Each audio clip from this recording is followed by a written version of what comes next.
نبی پاک صلی اللہ تعالیٰ علیہ وآلہ وسلم نے 3 باتیں ارشاد فرمائی۔ سب سے پہلے حضور نے نجات کے لیے جو بات ارشاد فرمائی وہ بڑی قابل غور ہے اور سمجھنے والی ہے۔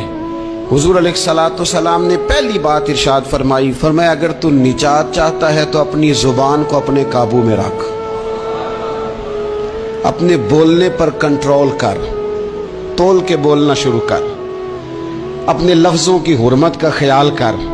اپنی زبان پر جو بندہ کنٹرول پا گیا، یہ پہلی علامت ہے نجات کی۔ اور ایک مقام پہ نبی پاک علیہ السلام نے یوں بھی بیان فرمایا، تم مجھے گارنٹی دو 2 چیزوں کی، اور مجھ سے گارنٹی لے لو جنت کی۔ فرمایا تم مجھے اپنی 2 ٹانگوں کے درمیان شرمگاہ کی اور 2 جبڑوں کے درمیان زبان کی گارنٹی دے دو، اور میں اللہ کا محبوب ہو کے تمہیں جنت کی گارنٹی دیتا ہوں۔ پہلی بات نجات کے لیے نبی پاک علیہ السلام نے یہ ارشاد فرمائی کہ اپنی زبان کو اپنے قابو میں کر، اس پر کنٹرول کر۔ اور دوسرا فرمایا تیرا گھر تیرے لیے کافی ہے، ادھر ادھر بلا وجہ نہ گھوما کر، بغیر سبب کے بہت ساری مجالس میں نہ جایا کر۔ ضرورت کے لیے جائیں، خیر پانے کے لیے جائیں، اچھے ارادوں سے سفر کریں۔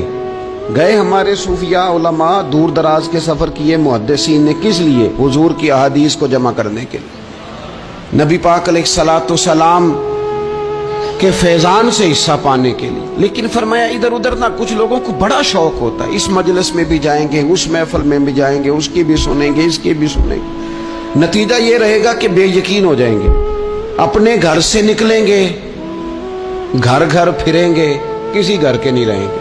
تیرے لیے تیرا گھر کافی ہے، اپنے گھر رہ، اپنا گھر جو ہے وہ تجھے کفایت کرے، اپنے گھر میں قیام کر۔ یہ دوسری علامت ہے نجات کے لیے۔ اور تیسرے نمبر پہ نبی اکرم صلی اللہ تعالی علیہ وسلم نے فرمایا اگر تو نجات چاہتا ہے نا تو اپنی خطاؤں پہ رویا کر، اپنی خطاؤں پہ آنسو بہا۔